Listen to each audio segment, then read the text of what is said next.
మిక్సీలో ఇప్పుడు పిండి పడతాం కదా, దోశల పిండి, ఇడ్లీ పిండి, వడ పిండి. దాని తర్వాత అది మనకు కొంచెం తలప్రాణం తోకకొస్తది. ఏందంటే అబ్బా! ఇది తోమాలా, ఇది కడగాలా ఇది అని.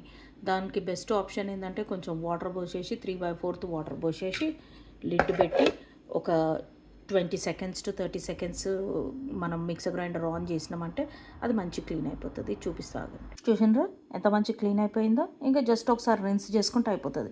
దీన్ని కూడా ఇది మంచి నీళ్ళు వీటిని అంత వేస్ట్ చేసి పారేసుకున్నాడు ఇవన్నీ చేసే కంటే ఏం చేయాలంటే ఈ వాటర్ని ఇప్పుడు 3/4 ఉన్నాయి కదా, ఈ వాటర్ లోపల ఒక 1 లీటర్ 2 లీటర్స్ వాటర్ లోపల మిక్స్ చేసేసి మన చెట్లకు కూడా వేసుకున్నాం అనుకోండి మంచిగా ఉంటుంది. ఎందుకంటే దీని లోపల ఇది ఒకవేళ కానీ బియ్యం అనుకో మంచి హెల్తీ అవుతాయి మన ప్లాంట్స్. దాని తర్వాత ఇది పప్పు కూడా అనుకో అది కూడా మంచి హెల్తీయే.